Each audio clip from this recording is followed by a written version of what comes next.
Speed డబ్బా ఇచ్చి delivery ఇవ్వమన్నారు. Drop location ఏమో శ్మశానం లోపల పెట్టారు. లోపలికి వెళ్లే కొద్దిగా నా పిచ్చకాలు డప్పులు కొడుతూ ఉన్నాయి.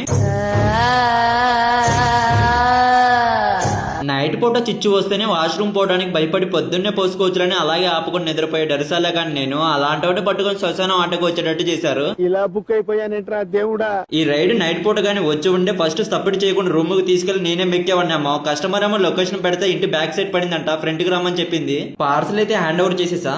ఆ శ్మశానం దెబ్బకి పైనుంచి ఎండ దెబ్బకి బాడీ మొత్తం హీట్ అయిపోయింది. ఇక కూల్ చేసి పడేద్దామని బ్లూ మొజిటో ఆర్డర్ చేసి పడేసామమ్మా. అది తాగిన తర్వాత నా దాహం తీరలేదు. మళ్ళీ మిల్క్ షేక్ ఒకటి ఆర్డర్ పెట్టామమ్మా. అంత బాగుంటుందండి. వీళ్ళ దగ్గర milk shake, chilli badam, chilli rose milk, all chai items, all thick milk shakes available గా ఉంటుంది. మీరు రిలాక్స్ కూర్చోవాలన్నా కూడా మంచి ప్లేస్ ఇది. మనోడు కూడా వచ్చిన వాళ్ళందరితో చాలా ఫ్రెండ్లీగా మాట్లాడుతూ ఉంటాడు. నేను కూడా ఎప్పుడు చాయ్ తాగడానికి ఇక్కడికే వస్తామమ్మా. లొకేషన్ ఎక్కడో చెప్తే నోట్ చేసుకోమమ్మా. మన ఈసెల్ బస్ స్టాండ్ నుంచి సీదా వస్తే హ్యాపీ మొబైల్స్ ఉంటుంది. అక్కడ నుంచి లెఫ్ట్ కొట్టి కొంచెం ముందుకు వస్తే ఎంఎస్ టీ పాయింట్ అని కనిపిస్తూ ఉంటుంది. స్విగ్గీ, జొమాటో డోర్ డెలివరీ కూడా ఉంది. ఒకసారి విజిట్ చేసి చూడు మామ, మళ్ళీ ఇక్కడికే వస్తావు. అట్లాగే ఈ పేజ్ ఎంఎస్ టీ టైమ్ ని ఒకసారి ఫాలో చేయండి మామ.